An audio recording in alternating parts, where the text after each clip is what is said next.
movers. This is The Pulse. Good morning and welcome to The Pulse. I'm Lizzie Burden in London. We've seen global bond yields falling after the US Treasury said that it plans to buy back more longer-dated bonds. The intervention by Scott Bessent coming after borrowing costs hit multi-year highs. But former St. Louis Fed President Jim Bullard sounded a cautious note. The market reaction suggests that this is an important tactical move from the Treasury, a little bit unexpected, so you're probably getting an outsized reaction right now. But I don't think it changes the fundamentals, big fiscal deficits and a Fed on the sidelines, which is what's driving longer-term yields higher. Let's get a view on this with Ven Ram, cross-asset strategist at Bloomberg M Live. Ven, Jim said it was tactics. He didn't say it was strategy. Is this just a sticking plaster to keep yields in check? Well, it definitely is a temporary get-out-of-jail card for treasuries, long-dated treasuries. I mean, short positions were ramping up on longer-dated treasuries. So the treasury buyback announcement will do them good in the short term because yields will stop rising. But I think it's the question, as Jim Bullard was talking about, it's about the longer-term trajectory. And there the picture isn't pretty rosy, Lizzie, because if you... basically, much of the increase in long-dated treasuries has come about from rising term premiums. Now, term premiums is the difference that investors want to hold longer-term securities rather than shorter-term securities, and it's extra compensation they get for doing that. But that extra compensation is what has driven the increase in yields in the short term. And if you, in an environment where inflation is not under control and in an environment where deficits are not under control, those are the two principal components that move term premium. And if those components are not in good order, you're going to see those term premiums come back up beyond the short term. And that is the danger here of what is likely to happen. OK, and we also got the Fed minutes overnight, several officials backing a July hike, but we knew that from the June dot plot. Many also saying that tightening would be necessary if inflation didn't fall. How much did we actually learn from these minutes? How consequential are they for the markets? Well, I think it is incrementally consequential for the markets, but as you said, we didn't learn a whole lot new. And I think that, look, I mean, given the recent soft patch of economic data, we've had very negative payrolls numbers for the past 2 months, and I think that that's going to dominate the Fed's thinking in the short term. So that means essentially that they're not going to raise rates in September and probably not in December. We don't know yet because we just need to simply wait for the data. But it's beyond the short term that matters as usual. And there, you know, you've got core PCE running at 3.3%. Last year, we were doing 2.7, 2.8. Now that's completely gone. We are talking about 3.4, 3.3 range. So I think that, you know, the risk is to the upside in terms of rates. And I think that, you know, if the economy manages to come out of this recent soft patch, I think that rates will head higher in the short term. OK, Ven, thank you for your view. That's Bloomberg M Live strategist Ven Ram. And let's get another view now. We can speak to Bhanu Baweja, chief strategist at UBS Investment Bank. He joins me round the desk. Bhanu, nice to see you. Good to see you, Lizzie. I know you were listening there to what Ven had to say. So is this Treasury plan, going back to that, the early signs of fiscal dominance? I'm afraid it is, right? Because, I mean, they've shown quite clearly that they care about long-end yields, and they should, because that's what matters for mortgages, and mortgages is what matters for the U.S. consumer. The U.S. consumer is what matters for the U.S. economy. So it really is a central variable for officials both in the Treasury and also at the Fed to keep a close eye on. The curve has steepened a little bit recently, and they've already said that they are, through this announcement, they've told us that they're quite worried about this. I think Jim Bullard is absolutely right. This is sticking plaster. The deficit is not changing. You're basically going to have to, how do you refinance? Well, you have to issue debt to refinance. You might be issuing short-term debt, but the overall debt, the national debt of the U.S. close to 40 trillion is actually going to remain unchanged. You're not buying back debt and reducing or retiring debt. You're just going to issue shorter-dated debt. The question, I think, and as Ven put it quite nicely, is this is going to mean, the large deficits are going to mean that investors require higher term premium.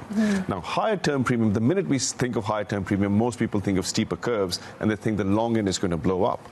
But if inflation can remain in check, that's a big if. If inflation can remain in check, it is likely, in my mind, probable that you get the term premium through a bull steepening, right? Which basically means the long end stays here because the short end comes down. So I think over time, the Fed is going to be incrementally more dovish to take short end rates lower so that the long end doesn't blow. But then is it the dollar that pays the price? And maybe that's what President Trump would like. This is what the gold price is telling us today, right? Other places where you have fiscal dominance, I mean, these are shades of fiscal dominance. This is early fiscal dominance, but you have quite clear fiscal dominance in places like Japan. Yeah. Look what the yen has done, right? So the currency does pay the price. And I think the dollar will pay the price, but I think it's going to be against selected currencies, you know, the ones which are safe havens. So we shouldn't think of this as dollar weakness of the same ilk as we saw in the mid-2000s, where all emerging market currencies, sort of the high beta currencies, the high carry currencies, everything was doing well. This is going to be the good credits doing well against the dollar, the likes of the Swiss, the likes of the Aussie, but most importantly, gold. I think this is a very important signal for gold. The Treasury buyback is a very important signal. The fact that they want to keep long end yields in check probably gives another lease of life to the gold trade. Well, you mentioned Japan. I did wonder whether Scott Bessent took some inspiration from his meeting with Governor Ueda, whether it's rubbed off on him. I think independently, US authorities are extremely worried about the long end yield. In fact, last year, go back to Liberation Day last year, right? Why did we see Liberation Day suddenly be reversed? Why did we see the tariff suddenly be reversed? It wasn't as much because of the stock market reaction as it was about the bond market reaction, right? Let's remember, interest costs in the US are phenomenally high, right? I mean, this is about 3.5% of GDP. So you want to keep debt in check. Well, otherwise, then why not end the war? That would be the sensible thing to do. Absolutely. Why not end the war? Why impose tariffs? These would be things like, you know, Wen spoke about core PCE being at about 3.3%. A lot of that inflation today is acyclical inflation. And this is why you have so much dissent from the Fed, because one part of the Fed says, I don't care where the inflation is coming from. It is my job to kill inflation, and that's why I'm going to hike rates. But the other part of the Fed says, I think rightly, that the Phillips curve coefficient for the inflation that you're trying to heal is very limited. It's zero. It's close to zero. How are you, the Fed, going to tackle tariff inflation? How are you going to tackle AI inflation or oil inflation from Hormuz? And that's why it doesn't make sense for the Fed to be very aggressive on monetary policy. Well, yeah, when you look at the July inflation print and the payrolls numbers, do you actually think the market's still too aggressive when it comes to Fed pricing? I think at the margin, absolutely. At one point, the market was pricing in about 68 basis points of hikes, so nearly 3 hikes. That has come down, so that has reduced by half, a little bit more than half. I think it's going to come down further. So we don't see a rate hike this year, and we think the next move is going to be a cut in 27, potentially a cut in 28 as well. So that's why I think the 2-year rate is going to come lower, and that's going to anchor the long end rate. The long end rate needn't blow, it needn't rally very aggressively. You could see the 10-year stock close to 450, but if and only if the 2-year comes down, and we think it will. We think it will. We think inflation in the US higher right now, but acyclical inflation will then fall off and inflation will come lower. And the minute inflation comes lower, the Fed will reveal its true colors, which is a very dovish institution. Well, how much of a risk event is Jackson Hole? I think Jackson Hole, we will see a lot of this discussion about Phillips curves, different parts. Can we tackle acyclical inflation through higher rates or not? I think to what extent is the Fed able to do that? We'll have discussion around that. But I don't think we're going to learn a lot more about what the Fed is going to do in the September meeting or the December meeting. I slightly joked, but being serious, with the Iran war, do you model that it's going to have to end soon because the midterms are coming? Because that seems the logical conclusion, but I mean, people have been saying that since the war began. I think we're getting too close to that deadline for the Iran war to actually matter for the midterms, because it takes a while for high energy prices to flow into CPI, for CPI to hurt people's pockets, and for them to react politically. I think we are actually now too close to it. In fact, the closer we get to it, the lesser the Iran war is going to matter for the midterms. I think the window for the Iran war mattering for the midterms really was something May to July. I think the closer we get to it, I think it'll be less of a political consideration. But if you don't have that incentive, then what oil price are you modelling around? So we think because we are seeing tremendous leakages from Hormuz, we think oil prices, the futures are broadly correct. So we're looking for sort of 90 to 95 in terms of oil, with clear risks to the upside, right? That's absolutely true, that if the leakages from Hormuz stop, and actually you stop seeing a good chunk of the 20.5 million barrels a day that usually used to transit from Hormuz, if a good chunk of that does not transit, then of course there's a massive fat tail on the right side that oil prices could go significantly higher, which is why the risk to inflation is also to the upside and the risk to rates is also to the upside. But these are risks, Lizzie, right? These are risks. The modal view for oil, I mean, the oil market has passed a major test with Hormuz having been shut for more than 4 months and oil prices are still trading close to 85 to 95. That's a major test pass. It's a very dynamic market. Oil is finding a way. And that's why we think the modal scenario really has to be that cyclical inflation is likely to remain in check and the Fed is unlikely to hike. The next move is likely to be a cut. Well, we're in that very range today. 92.82 is where we trade on Brent this morning. I just finally want to get your view on earnings season, because it's been pretty stellar stateside so far. But, you know, the market reacting less positively to CapEx announcements this season. Does it make you a bit more bearish at all, especially when we've had the bond story? I mean, I think stellar is one of the adjectives you could use. You could use many more superlative adjectives for this kind of an earnings season because, again, look, where is US GDP? 1.8 to 2%, which is close to median. Where are US earnings? You know, somewhere between 35 to 45% with margins equally high. So that is a 100 percentile outlook when your GDP is only at the median, right? I think this earnings momentum is very, very strong and can support the market into the near term. I think it'll be very difficult for the market to go against this. So you could see through the year a move up towards 8,100. That would be our base case. The next year could become more challenging if the margins come under pressure. So if you really dig under the surface, the revenues are high, but margins are very high, right? So it's the margins for those companies. And some of the ones that we would be watching are ones which are adopters of AI, right? Financial companies, legal companies, consultancies. If their margins don't remain high, their spend on AI may not be that high, and that would be some of the risks that we're thinking about from the market. Got to watch China as well, what kind of impact China has on the margins of some of the AI companies, right? Anthropic, OpenAI, what kind of margins will they be able to run if Chinese models are doing just as well? So these are risks 6 months out. Here and now, I think this was a phenomenal earnings season, and we know that the momentum trade can last for a little while. Okay. Bhanu, thank you very much. That's Bhanu Baweja, Chief Strategist at UBS Investment Bank, staying bullish when it comes to the stock outlook.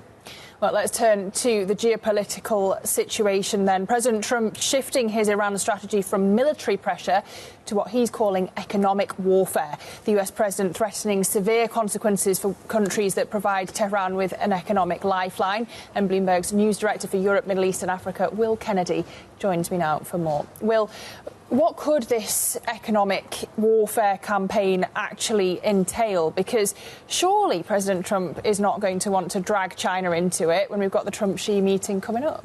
I think that's exactly the question, Lizzie. It does feed very directly into the US relationship with China, which is complicated, multifaceted, and reaching a critical juncture with that meeting. Because economic warfare and escalation of economic measures against Iran probably does mean secondary sanctions against Iran's trading partners, and that includes China. It's worth bearing in mind that the US already has extensive economic measures against Iran, including right now, most importantly, the blockade against its oil exports. So anything it does now is going to be incremental, and the question is, how aggressive is it willing to be and able to be with Iran's leading trading partners? And then we have the issue of the UAE deciding to sever economic ties with Iran. We know what a massive trading partner it was to Tehran. How damaging could that be? It could be very damaging, and it does seem quite an important change. It's probably part of the wider US decision to try and target Iran's economy, and I suspect that Washington has had extensive conversations with Abu Dhabi about how to make that work. As you say, Dubai is the proximate financial centre to Iran, that we know there's a deep trading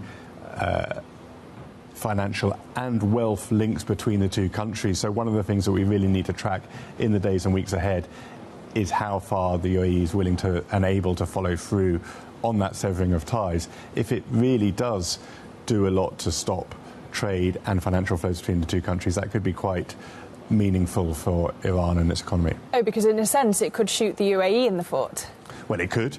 There are risks to the UAE. The UAE has benefited from its relationship with Iran, but it could also be a big problem for the Iranians as well, that it's not able to access, as it has been, the financial system inside the UAE. OK, one we'll monitor. Will, thank you very much. That's Bloomberg's Will Kennedy. Now, coming up, earnings from US retailers will test the resilience of the American consumer amid the higher energy costs, cooling wage growth and softer jobs market. We'll get you the details next. This is Bloomberg.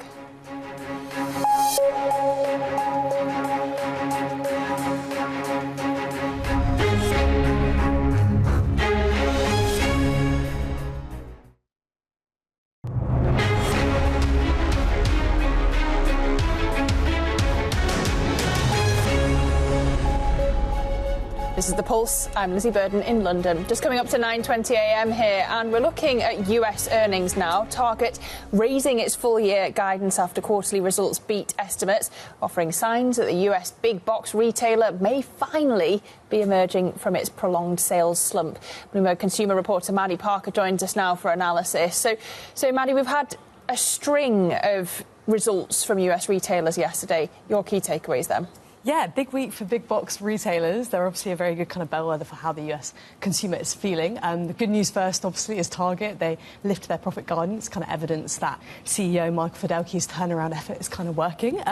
They've kind of pushed into kind of coming with some more kind of trend-led products, leading into like the protein craze and things like that. And people are responding. And the other thing responding, of course, is their stock shares up about 63% year to date. So very impressive.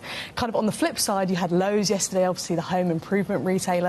Less good story there. They had to cut their guidance, and it's probably a bit more reflective of how the US consumer is still feeling about the housing market. It's clear that discretionary spending on things like home renovation projects is still pretty low, and that's kind of reflecting how people are feeling about housing, obviously the cost of borrowing and mortgages as well. And of course, all of these are kind of a barometer for the consumer in the US. Walmart, absolutely key, and that's later. What are you expecting? Yeah, definitely. I mean, some analysts are expecting an earnings beat from Walmart later on. They're kind of interesting. They're a bit more insulated from some of the macroeconomic kind of factors we've seen, and that's partly because their customer base is very broad. They kind of appeal to the low-income end of the consumer as well as the higher income. I think a couple of things to look out for there is whether their kind of push into marketing, kind of their merchandising efforts, is indeed paying off, and also to keep an eye out on some of those tariff refunds as well, which have come through for a lot of the big box retailers this quarter. OK, a read on both parts of the K-shaped economy. Maddie, thank you very much. We'll look forward to your reporting later. That's Bloomberg's Maddie Parker. Now, let's turn to Europe's latest earnings season, drawing to a close as it is, but the fundamentals looking unusually strong. We've been looking at whether this quarter provides the foundation for a more durable rally for the rest of the year. I'm joined now by Tim Craighead, Global Chief Content Officer at Bloomberg Intelligence, who's been looking at all of this. You do a scorecard each quarter. What's the scorecard looking like for Q2? Yeah, so our European strategy team with Laurent Dulay does have the scorecard. And right now we're running close to 60% beats versus a little more than 20% miss. So the skew is unambiguously positive.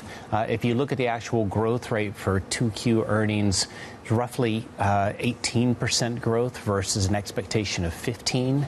And it's quite broad-based. We knew energy was going to be strong. It has to be, given what's going on with energy prices. But industrials playing off of the AI boom because of the data center build-out that companies like Siemens or Schneider, ABB play into were robust. Pharma was better than expected. Banks benefiting from higher interest rates, driving higher net interest income. So a lot of factors play through to quite a robust result. I was talking to Bhanu Baweja just a few minutes ago, and he was saying that it's margins you really need to keep a focus on going forward. Is your outlook constructive in the coming quarters? So interesting to take a look at some of what plays through it. At times you have a beat but no raise, and that's not great. In this instance, not only do we have better mid-year earnings, but full-year numbers went up. 2027 numbers went up. 2028 numbers went up. So that's good news from the standpoint of what the projections are looking like. It was also interesting that it wasn't just the big cap companies. The equal-weighted European indices went up a similar amount. So that's another broad-based element. And I suppose from a sustainability perspective, interesting, you were just talking about the U.S. consumer. Signs of U.S. economic surprise have rolled over, but signs of European economic surprise are indeed quite robust right now, which suggests better economic activity. Now, we do have to be careful about the weather. That sounds a little silly, but we know how it's been. Food costs are going to go up. Transportation costs are high. We still have an energy issue because of what's going on in the Middle East. So, it's not all a bed of roses, but there's interesting positives. Yeah, the fire's certainly not silly. So then, if you do that comparison between Europe and the US, how does it all stack up in terms of earnings growth? Yeah, it's interesting because if you look either at 2026 as a year or look into 27, there's no doubt the U.S. continues to have stronger growth. 11% is projected this year versus in U.S., 8% in Europe, and a like difference next year. But that said, it's a case where you get what you pay for. Europe is trading at 15 times earnings. The U.S. is trading at 20 times earnings. So there is a differential. And I would say that there are a lot of indications of a continuing of broadening out of exposure beyond what is an undoubted overweight towards U.S. equities. It comes in any number of anecdotes, whether it's mutual fund or ETF flows. We see it when we're talking to clients. And, if I take a broader step, you and I have talked, we think that there is an opportunity if Europe can get its act together. There's nothing, it's nothing like taking advantage of a great crisis. And right now, Europe is stuck in the middle between the U.S. and China on a geopolitical perspective, economic perspective. And there is an opportunity to drive innovation, to drive collaboration. We put out this report a week and a half or so ago. It's a must read for the summer holidays about what Europe can do to drive a future. And if they don't, Europe's relegated. And as I've said to you many times, Tim, 'twas ever the carrot dangled. and it is, and it's all the more proximate right now. There is no doubt. Well, I'm glad you showed that report off. Worth a read from Bloomberg Intelligence. Tim, thank you for bringing it to us. Tim Craighead there with the latest scorecard and the outlook when it comes to earnings. Let's take a look at the markets then. European stocks are pretty flat as things stand, just flat to the downside on the stock 600. And coming up, we'll dive into more earnings. Novonesis jumping after announcing its inaugural buyback programme. Why have they done that? We'll be asking the CEO next. This is Bloomberg.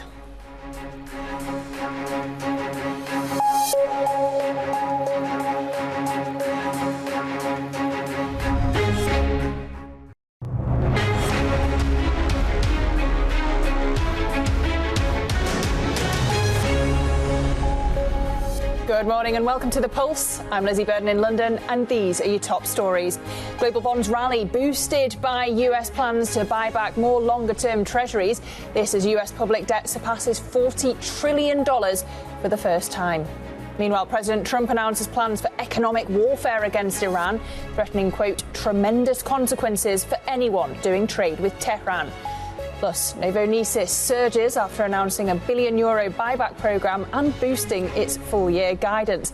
And that is where we shall begin this half. Well, sticking with that story, Novonesis, the biggest gainer on the stock 600 after announcing its first ever share buyback programme. The Danish biotech company reporting second quarter revenue that beat estimates and now boosting its full-year revenue guidance as well. CEO Ester Baiget, I'm pleased to say, joins us now. Ester, good morning to you. Let's start with the buyback. Why do it now when previously you've always told us that you prefer to spend your extra cash on capex? Good morning. Good morning. And as you so nicely mentioned in the introduction, we are in a very good place, delivering a very strong start of the year with 8% growth, high profitability, and a very strong cash flow. We are continuing to invest on ourselves, on people, on R&D, on capabilities to be close to our customers, on CapEx, to deliver growth. This is the best way we have to deliver sustainable return to our shareholders. And with the strong first half of the year behind us, with the strong cash flow position, we see that is now the time also to do a share buyback program to continue to maximize value creation for our shareholder. So we have initiated a multi-year program of a $1 billion. So we have initiated this multi-year program of a €1 billion cash flow as we are continuing to investing in growth. It's not one or the other. It is the combination of the two. OK, it's not a mutually exclusive choice, but should we read into it that acquisitions are off the table now? The beauty of a growing 7-8% growth, a guidance of 7 to 8, 37 to 38, aiming to the high end of the range, and a strong balance sheet, it gives you the power of the and. We continue to invest on us. We're giving back to our shareholders a strong return with share buyback. And yes, we're constantly looking at the market for bolt-ons.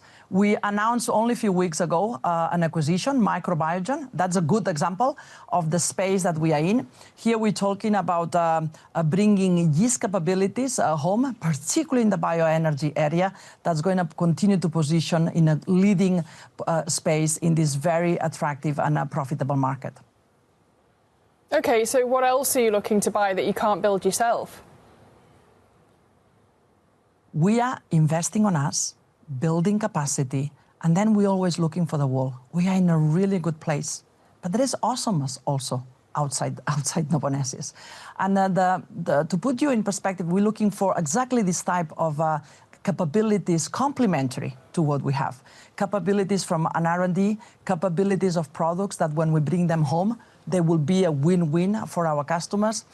And we're thinking on the space of 100 to 200 million bolt-on capabilities that we bring home, very quickly deliver returns and contribute to earnings and acceleration of the growth.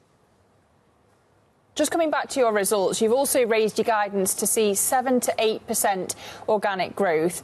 Should investors think that 8 is actually more likely than 7, given that you grew 8% in the first half of 2026? Or what could pull you down to the 7% end of that spectrum?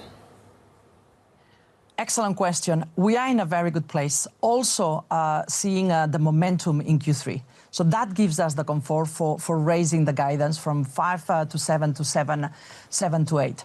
Then there is 3 specific individual items, very punctual, that they have exclusivity and impact in the second half of the year. One, depleting of inventory of a one-off event that we announced and we communicated in Q1 that we had a customer in human health building up inventories, and with that has hindering the growth in second half. B, we're getting back some of the tariffs from the US government, and we're also giving it to our customers. That will also have an impact exclusively only in the second half.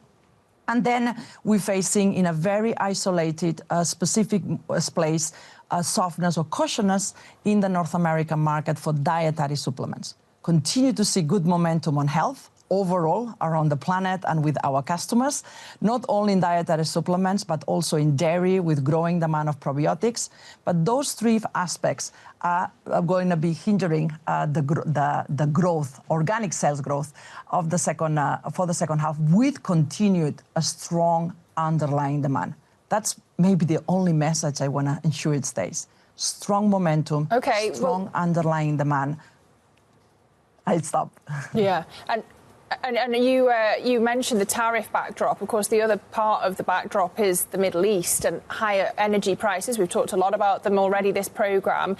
How do investors think about the trade-off between higher raw material costs and that potentially stronger demand that you're talking about when it comes to bioenergy solutions?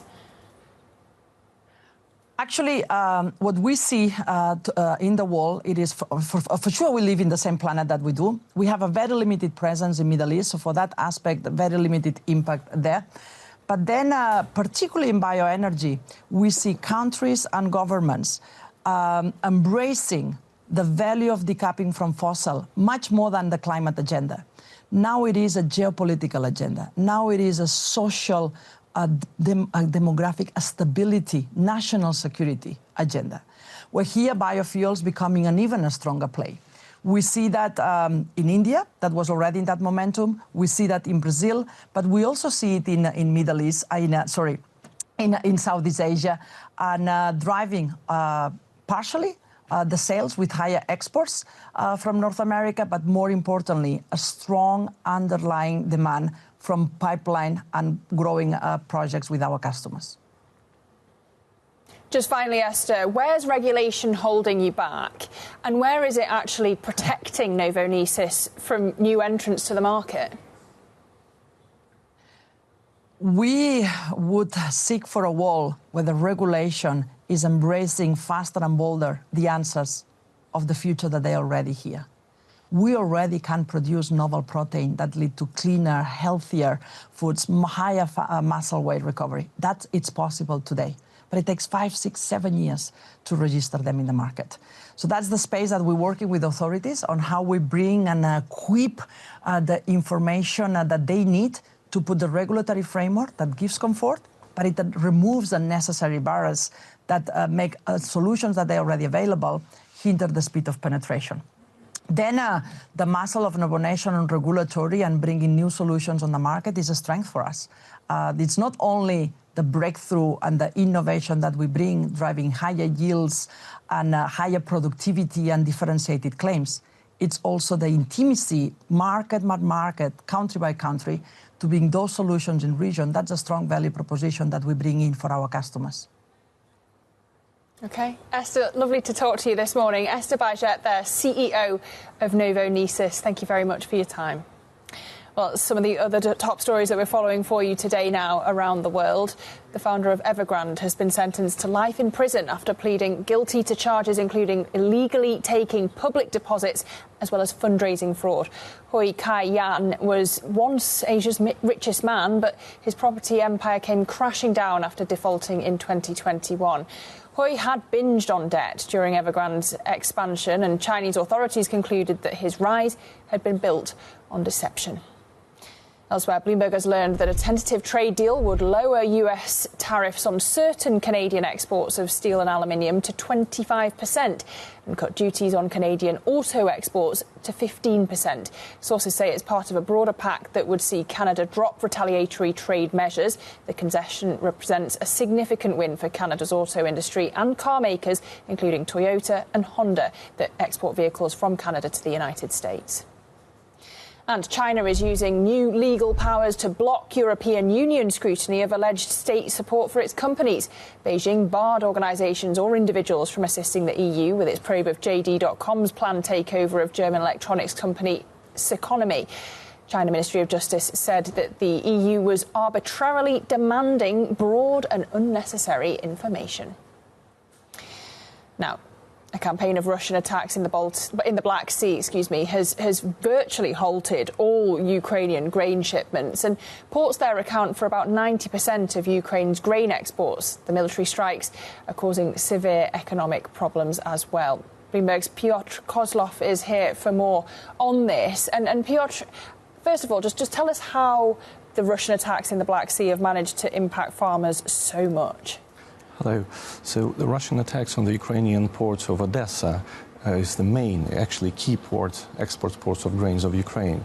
So actually using alternative routes like railways or Danube River is slower and more expensive, which leads to the grain stockpiles in the country are rising, and the prices of insurance and freight are also rising, and farmers getting less money for their grains. And how economically significant is the sector then? Because, it surely could feed back into the political question of the war itself.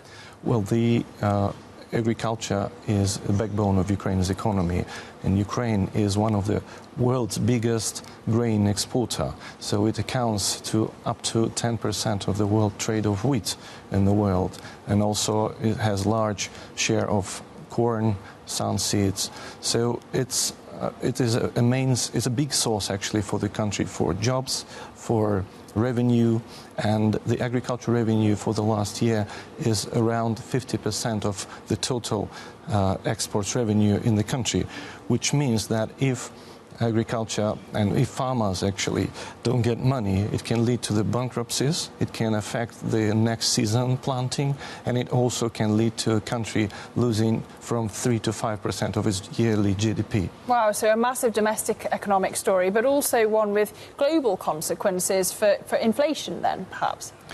Food inflation is a big question because, as I said, Ukraine is a very important supplier of grains, corn and wheat. So right now we are in the moment when the season in the Black Sea the new season has started, which means that Ukraine and the other big player, Russia, they dominate the market with its quality and cheap grains. But today, given that the ports in the Black Sea in Ukraine as well as in Russia are blocked, so the world's market is not getting the cheap grains from this area, which means that the grains prices and the food prices are going higher. Last month, the futures for wheat actually reached 2-year high, and analysts say that it even can go up. So if the exports wouldn't resume, we think that the countries, especially the imports-dependent countries in the Middle East and Africa and in Asia, can suffer the most. Thank you, Piotr, for that analysis. That's Bloomberg's Piotr Kozlov. Just on the international significance and domestic economic significance of agriculture there in Ukraine. But coming up on the Pulse, cruising to record heights, Istanbul becomes Europe's busiest passenger airport. We'll get you the details next. This is Bloomberg.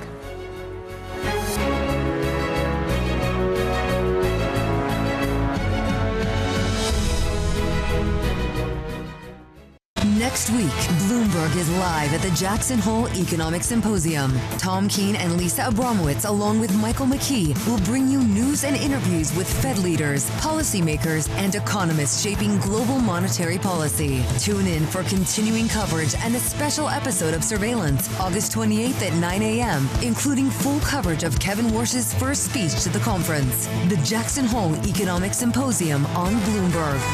Context changes everything.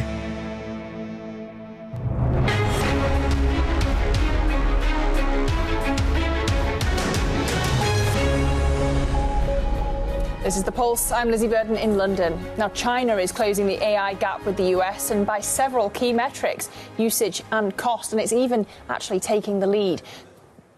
Excuse me. The rapid ascent is now raising concerns for firms such as OpenAI and Anthropic, which are chasing trillion-dollar valuations based on assumptions about superior capabilities and money-making prospects. So let us get more now with our Bloomberg Asia tech reporter, Luz Ding, who's co-written today's Big Take. Luz, thanks for joining us. Just tell us how China's making this advance.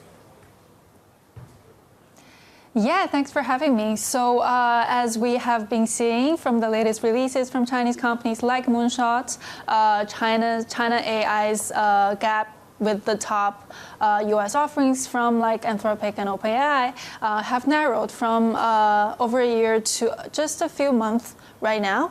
And then, of course, at the same time, they're also gaining a lot of market share, as we're seeing that a lot of some of the major U.S. tech companies like Airbnb and DoorDash have adopted Chinese AI.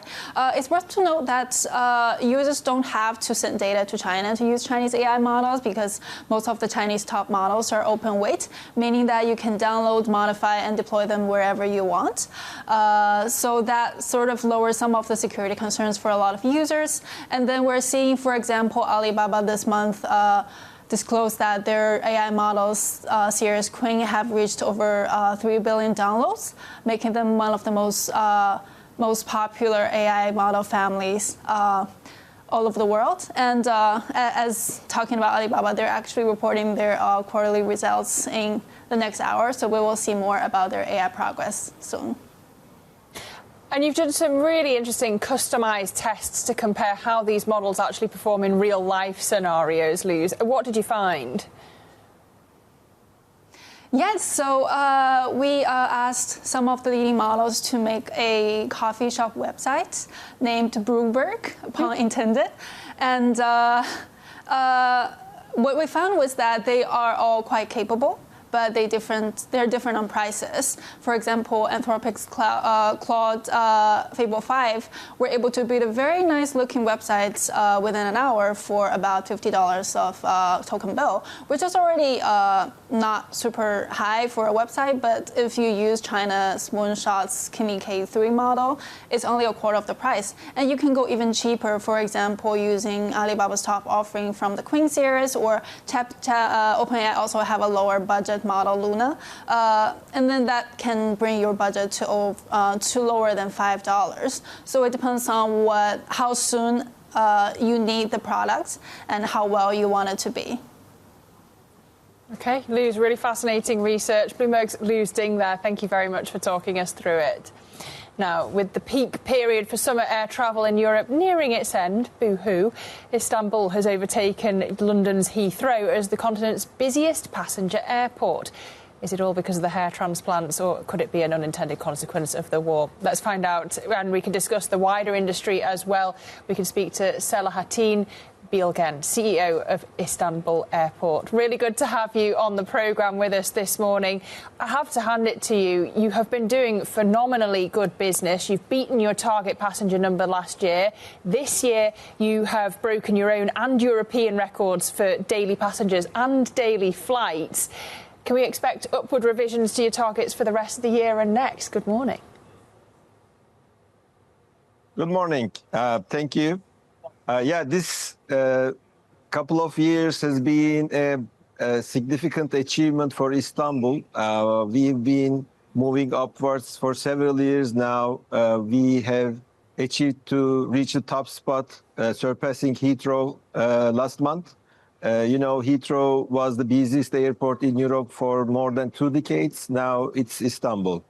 And actually, this has been the result of several factors, including Istanbul's geographical location, which is at the crossroads of Europe, Africa, Middle East, and Asia. But this has been coupled with Istanbul Airport's efficiencies and customer experience model, which helped us a lot. Having the Middle East impact, we also have been adversely impacted as being now one of the major global hubs in aviation. But thanks to our connectivity, which we are now again the most connected airport in the world with more than 340 destinations, we've been able to make up the loss of the Middle Eastern demand with other destinations, and that's how we were now able to surpass Heathrow. Well, which particular transit corridors have you seen the biggest increases in demand for? Because, you hint at the traffic that you could have taken off Doha, Dubai, Abu Dhabi. And where are you expecting the biggest increases for the rest of the year? Actually, Istanbul had already been very good positioned with respect to its penetration in Africa, Europe, and Western Asia. But we have been seeing significant growth on the Asia-Pacific routes, China, and North America. Historically, these routes had been significantly under-penetrated for Istanbul. But with the increase in traffic rights between the countries, with the increase in fleet of the airlines, we are now seeing significant growth. For this year, for example, we have been seeing growth for more than 50% from China destinations. We've been seeing growth for Northern American destinations with double digits. So thinking of the positioning of Istanbul, where we put geographical advantage, and this is coupled with our KPIs, which are at the highest level in European standards, like delay performance, on-time performance, turnaround times, baggage loss rates, so on and so forth. Istanbul has become quite attractive for airlines. We are now, with respect to the number of airlines, again, number one in Europe. So this helps us a lot in gaining market share in destinations like Far East and North America. Yeah, and you have got some fabulous duty-free, it has to be said. Selahattin, how much has your stopover in Istanbul programme been part of the success of all of this? Actually, around 45% of our overall traffic is international transfers. And this airport has been designed in such a way to become one of the most significant global aviation transfer points. But on the other hand, Istanbul and Turkey is a very good destination itself. So we would like to also see at least a glimpse of Istanbul and Turkey when passengers come to Istanbul with transfer times that are enough to see the city. So these stopover programs, which allowed the transfer passengers see the city and see the environment, has also positively impacted our growth. But for the ones who have very short time for the transfers, we are also providing a flavor of the country with our exhibitions, with our museum within the airport, and with our Turkish hospitality program. Oh, well, I had a fantastic time there where East meets West for Istanbul Fashion Week a few years ago. Lovely to see you there. Selahattin Bilgen, CEO of Istanbul Airport. Thank you very much for your time this morning. Well, as we mentioned earlier, Evergrande founder Hua Ka-yan has been sentenced to life in prison, and the property developer pled guilty to charges including illegally taking public deposits and fundraising fraud. Let's go now to Bloomberg's Trista Shin-Yi-Law, who can bring us up to date on this story. Just give us the details briefly, Trista, for us, please. So Evergrande's founder Hua Ka-yan has been sentenced life in prison, from the Chinese. We see the press release from Chinese media today, and he was, sentenced along with 56 people, including his two sons, and also Hui's personal asset will be all confiscated. It's kind of pretty the closing, chapter to his trial in mainland. But I think the next thing for a lot of people to watch is how this gonna impact the offshore liquidation, if there's any, and then how the liquidated offshore gonna trying to, still seek some access, no matter from Evergrande's auditor, PwC, or Hui's global asset. They're just trying to fight hard to, try to cover money for creditors so far. Trista, really appreciate the update. That's Bloomberg's credit reporter, Trista Shin-Yi-Law. Thank you very much. Well, coming up later, the San Francisco Fed President Mary Daly will be on surveillance. That conversation coming at 1:30 p.m. London time as we look at futures now pointing lower stateside. Up next, Bloomberg Brief. We'll pass the baton from London to New York. This is Bloomberg.